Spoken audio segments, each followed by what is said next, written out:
What's up, everybody? All right, I was just watching something on the old YouTubes. Let me try to find it. It was what was flying like in the 1960s, and the answer is it was glamorous but very expensive. You got to eat really good steak and potato type shit, or like a an entire hen. These people ate really good, and they got wine, champagne. You could smoke on the plane. Anyways, yeah, I've been meaning to do this. That like kicked up my fascination about flight, which doesn't really go away. I love aviation. I love flight. Same thing. You know what I mean. Anyways, I love the science behind it more than anything. Massive fear of flying, but I love reading about it in the science. We're gonna learn about how jet engines work tonight. I need to put together a playlist for all my plane videos. I've made quite a few at this point. But this is the very first one on how engines work. And I told the Google AI, as you can see, tell me detail fast. I want as many details as possible. I don't shy from that. I think if you're watching this, you're smart too. You want that kind of detail. All right, here we go. See how it did. I haven't read this yet. Jet engines, also known as gas turbines, are marvels of engineering that propel aircraft in power generation systems. They work by converting chemical energy from fuel into mechanical thrust through a continuous four-stage process known as the Brayton cycle. I just learned something new. I hope you did too. The Brayton cycle. All right, here's what that is. Intakes suck. The engine's large front fan or intake duct draws in a massive amount of air as the aircraft moves forward. This process is crucial for the combustion process and prepares the air for the subsequent stages. All right, we're at the squeeze stage. The income. We're gonna look at pictures of the engines after this too, by the way. Of course, the incoming air is compressed by a series of rotating and stationary blades in the compressor section. Man, I just get such a rush out of learning this stuff, man. I usually see my face right now. I need to set up something so we can look at my face. Little box on the side, little picture in picture thing. I need to show my reaction to this stuff because I love this. I wish people could see it. This compression significantly increases the air's pressure and temperature, preparing it for combustion. Compressors can achieve impressive compression ratios like 40 to 1, according to Stanford University. That's crazy. All right, combustion or bang. In the combustion chamber, fuel is ejected and mixed with highly compressed air. A spark ignites the mixture, causing rapid combustion and a dramatic increase in temperature. It sounds like what happens in a car. I guess it's the same principle, just a lot bigger, a lot hotter. Temperatures within the combustor can reach extreme levels up to 2,700 degrees Celsius. I had to think about what that C meant. I'm a Fahrenheit guy. I'm an American. Like, what is that Fahrenheit though? Can we get the can we please get the conversion? Oh no, okay. We'll have to look it up manually, guys. I'm sure somebody wants that too. You're likely an American if you're watching this. 80% of my audience is American. The rest of us like Canadian and like Mexican. All right, for what? It's almost 5,000 degrees. That's crazy. Okay. Ceramic materials and cooling techniques are employed to protect the combustion chamber and turbine blades from the intense heat. I love Canadians, by the way. Shout out to them. If you're Canadian listening to this, I love you extra hard. I love Canadians. They've always been so nice to me. It's not like fucking Trump. They've always been nice to me, so I love them. That's how it goes. That's how human beings operate. We like people that are nice to us. Americans haven't been great. Exhaust blow.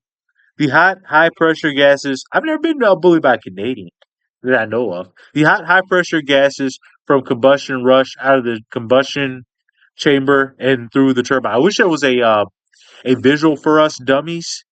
I'd love to see. I get like I'm just reading this stuff. Man, we need to see what it looks like. We're gonna watch a video on the jet engine, the inside of a jet engine, and we're gonna look at pictures. For us dumb guys. The turbine extracts energy from these gases, using it to power the compressor and fan at the front of the engine. The remaining gases are expelled through the exhaust nozzles at high speed, creating the thrust that propels the aircraft forward. About thrust is propelling forward. The opposite is a drag. Okay, the thrust generation is a direct application of Newton's third law of motion. For every action, you know this, there must be an equal or opposite reaction. I love that principle. Newton's third law. of motion. Key components in their role. Fan. Located at the front of the engine, it draws in large quantities of air. That air is, man, what the things air can do. That I really sound like Trump then. Maybe that's why I hate the guy. I see myself in him especially when I'm dumbing myself down late at night. I'm like, the things air can do, it's really incredible. A significant portion of this air bypasses the core, providing thrust and increasing efficiency. And, I say these things. I'm sure I lose people when I say because man, like I imagine like one in every two people that watches this is probably a Trump guy, Trump voter. I just don't care. I'm not gonna coddle your feelings. If you can't take me saying shit about your president, man, you are really just thin skinned. You grow up a little bit.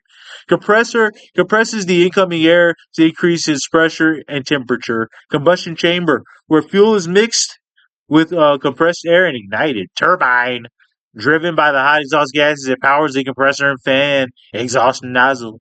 Direct and expel gases backwards.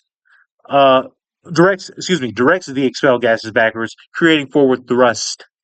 Thrust is pushing you forward, like you're on a skateboard. You're thrusting forward. Shaft connects the turbine to the compressor and fan, transmitting power. All right, almost done, guys. Hope everybody's following along. Me, honestly, I understand the basics of it, but I can see like me just reading this wouldn't do much for you. But we gotta start somewhere. We're gonna see it in action too. Don't worry, my visual learners. We're gonna see it. Stick around to the end, please. Probably already gone. Turbojet. Nobody has an attention span. All air passes through the core for combustion. I can't teach this stuff in 30 seconds. Ideal for a high-speed flight. Turbofan. A large fan bypasses air around the core, improving efficiency and reducing noise. The majority of commercial aircraft use turbofans. Turboprops. That's a propeller. Uses a jet engine to drive a propeller. Efficient at lower speeds. Turbo shaft. Generates power for the shaft, typically using helicopters. Ramjet, scramjet. Rely on the aircraft's forward motion or thrust for compression, forward best, or why say forward best? Working best in high speed. I can't read, guys. The afterburner. That's like what like F-18s and stuff have. The afterburner. Additional fuel injection system that increases the thrust for a short duration. Like when you see like the little flames come out the back, that's the afterburner. Okay, in essence, jet engines operate based on the principles of gas dynamics. I like that the principles of gas dynamics. I want to hear more about that. Not in this video though. Okay, good. Okay, that's something for me to learn and relay to you later on. All right, and Newton's laws of motion. My favorite part of learning isn't even the learning. I like sharing this stuff. It's just not always smooth, but I try. In Newton's laws of motion, harnessing the energy of combustion to accelerate air and generate thrust, enabling rapid flight. All right, now y'all ready to look at this or what?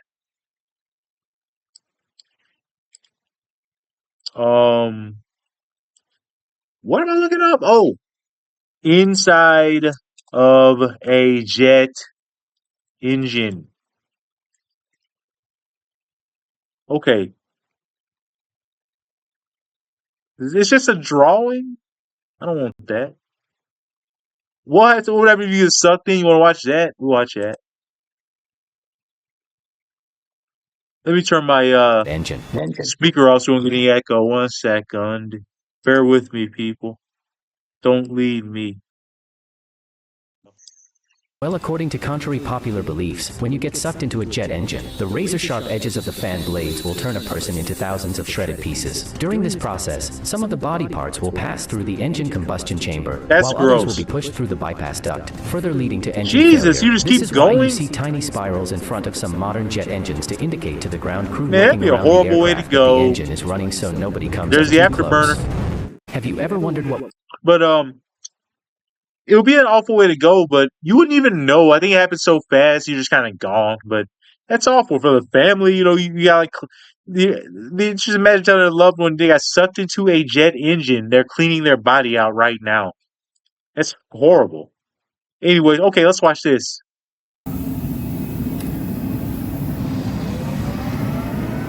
You know why I like science? Learning, I get to feel like a dumb guy. It's like, ooh, let's watch this jet engine.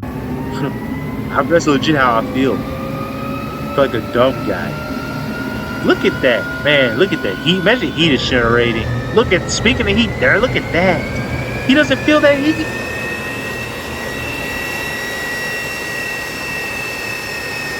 This is crazy. I want to watch it one more time. Look at those blades, man. It just amazes me that spinning generates so much power, like a wind turbine.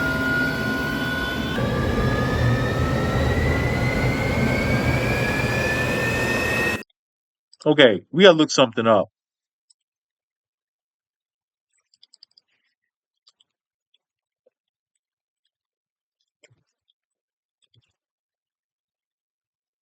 Spinning objects can generate power through electromagnetic induction, a process where a changing magnetic field induces a voltage in a conductor. When a magnet rotates near a coil or wire or vice versa, it creates a changing magnetic flux through the coil, which in turn causes electrons to flow through electricity. So you have to have a conductor, obviously. I mean, obviously, I was going to conduct electricity. I'm such an idiot. The principle is the foundation of electric generators, including those used in wind turbines, hydroelectric power plants, and other power generators. That's crazy, man. That spinning just creates all that power. Man, I wish we would use a lot more of that clean energy, like wind turbines and whatnot, because it's just free real estate. You know what I mean? Anyways, it's so interesting too. I wish I had a wind turbine in my backyard. I don't know what it would do, but it'd be cool to look at. Probably just buy a mini one. I guess which that would just be a fan, but I'd love to have a mini wind turbine, one that you put together. And I'm gonna look in to see if that even exists. I'd love to have something like that. All right, let's see. There was something else we also look at in terms of an engine. Oh, let's just look at pictures of it.